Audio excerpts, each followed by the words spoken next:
Play is vital for child life. I believe that play is the most important tool we have as child life specialists. We can do so much through play, and all children enjoy to like to play. Even kids who are sick and are stuck in bed can still play by using a table-side manner. It's important for all kids to have the opportunity to play because play is like a second nature for them. It's like a language for them. When kids don't understand something, they express themselves through play. When kids are in a traumatic situation and can't talk about what they're feeling, they express their feelings when they play. They work it all out through play, and so it's like a second language for them. Play also regulates a child. So if a child is in like hyperarousal or hypoarousal, they won't understand what you're trying to get them to understand and what you're trying to explain to them. But if you use play to self-regulate them, then they will understand. And that's really important. Play is such a key in that to self-regulate. Play also builds relationships with them, which is very important as a child life specialist. You have to build that trust and that just respect for each other with the patient and with yourself, because if they don't trust you, then they're not going to be able to, you're not going to be able to help them if they don't trust you and you don't have that relationship, because they won't listen to you when a procedure is happening and you're trying to help them relax. Freud actually said, nothing gives the child more pleasure when an adult lets go of control and becomes an equal. And he was talking about play in that. So play is just vital and so important. One thing I think about when I think of play is the 7 paradigms of play. Play is enjoyment. Children like to play. They enjoy it. It is fun for them. It is a way for them to let go of the pain and just enjoy the moment.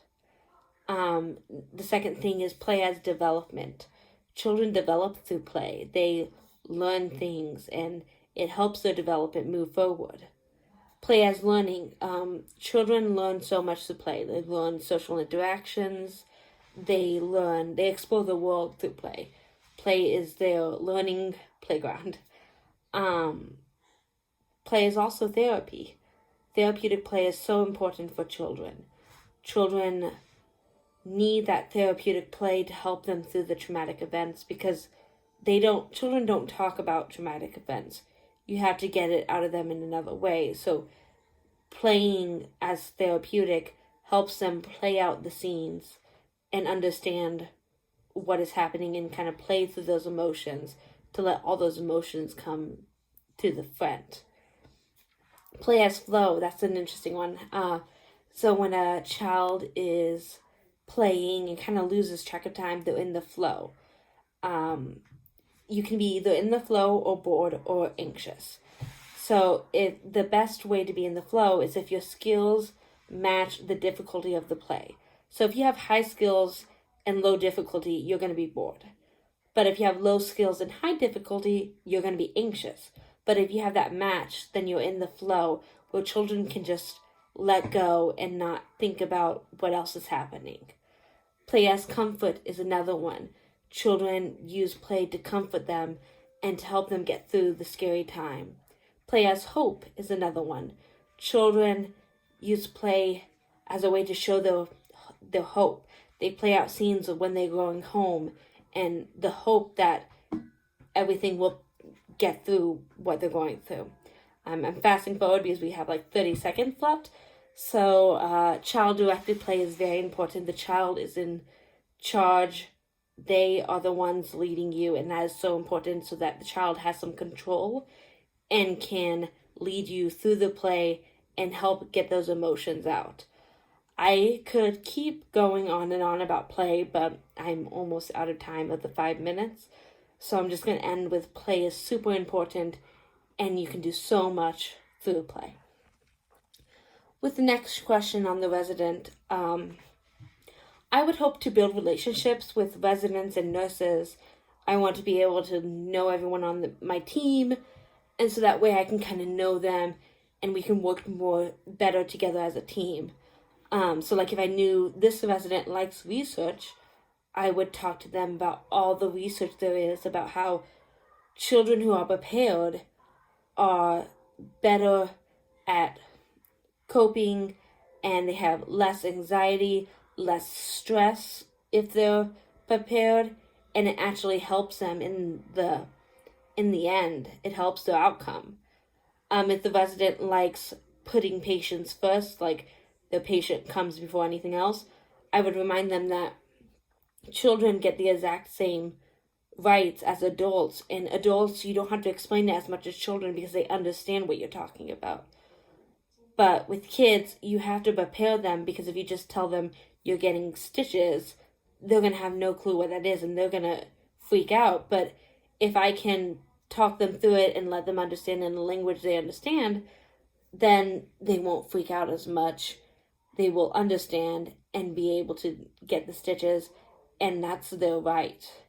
If the resident likes helping their team, I would tell them, well, with preparation, you are actually helping the team because the child would be more cooperative.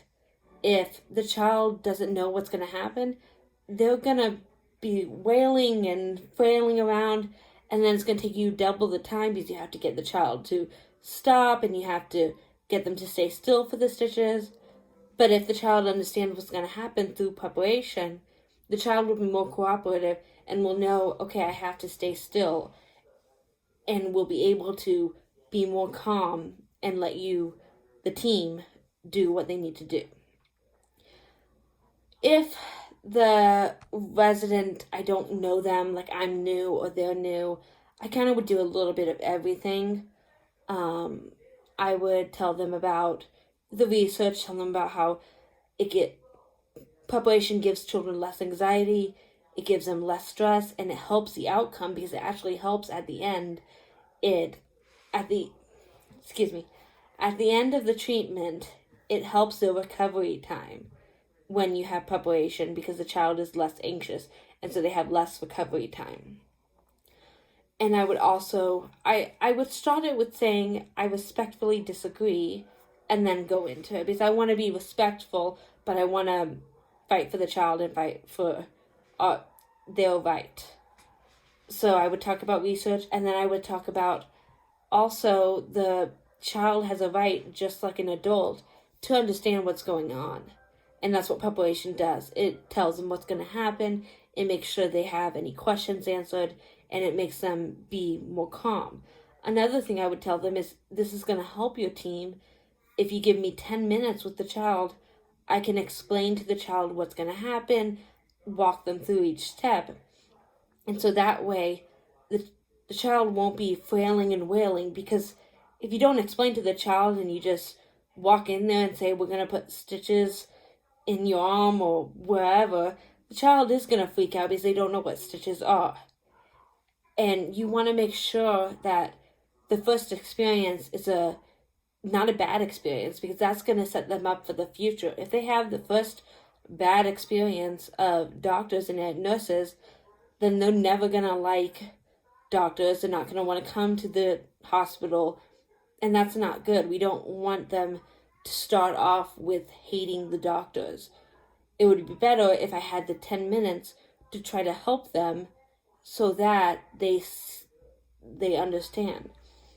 I would also end it with, I would love to show you what I do, and so that you can see what the difference is, if there is a difference. And that's how I would fight for the child. So the last question, child life philosophy. My child life philosophy. So child life specialists are critical in helping children and their families. Children need child life specialists to understand what is happening, to help them be a child in the hospital, and the families need us because they need us to help them understand what's going on, help them help their child, and help fight for their rights to be included for their child. I believe play is crucial in child life. Play is everything. A child needs to play for their development. A child needs to play just to have fun, because in the hospital there's so much going on. They need that time to have fun. They also need it for therapeutic play. Through therapeutic play, children can learn to cope with their fears of the unknown, learn about themselves and others, and continue to develop. Therapeutic play is so powerful because children need that to just understand what is happening and conquer their fears and build resiliency. Play is big on building resiliency, and resiliency is what we want to happen for the kid, because we want them to be able to work through future appointments if they have, not appointments, future hospital stays if they have them. Resiliency is like so important, and play builds that. Play also builds the relationships, which is so important. I believe that we need more play in hospitals. I also believe family-centered care is so important. Families should be involved in their child's care. They should have a voice, they should be heard, and family-centered care actually has less anxiety from the parents, which in turn has less anxiety from the kids. Because when the parents are anxious, the kids pick up on that and they become more anxious. When you let the child be involved in their care, they feel valued and feel welcomed, and they're able to have less anxiety because they know what's happening and they know that their child is getting the best care. I think also there's a trust and respect from both sides. I have to trust and respect that they know their child best, and they have to trust me to give their child as best care as I can. So there's that trust and respect that comes into family-centered care. I also believe that parents know their child best. So that's another reason why family-centered care is so important, because they know their child and they know what's normal for their child. And so they need to be able to fight for, this is not my child, or this is normal, and trying to help the child as best as possible. Another thing I think is very important is building relationships. I think building relationships with the patient and the families, but also your team. Building relationships with your team is just so important, because you need to be able to trust each other and work well together, and you need to be able to trust and respect each other's positions. So it's important to get to know the nurses and the doctors, and it's also important because they may not understand what a child life specialist is, and so you need to help them understand, hey, this is what I do, and I can help. So I think building the relationship with your team is so important. But I also think building a relationship with your patients and their families is so important. And the way to do that with patients is through play, showing them that you're there to help them, and you're there to help them have fun, help them be a kid, and help them get through the scary parts. That's important. Kind of Freud's statement again comes into play here, where nothing gives a child more pleasure when an adult lets go of controls and becomes an equal, and that's play. When we let them direct us through play, they understand, oh, this person is there to help me. I can trust this person. I can tell them how I'm feeling because they're there for me. So that's my child life philosophy. It's play, family-centered care, and building relationships. Those are really important for me, and I think those really help me as a good child life specialist.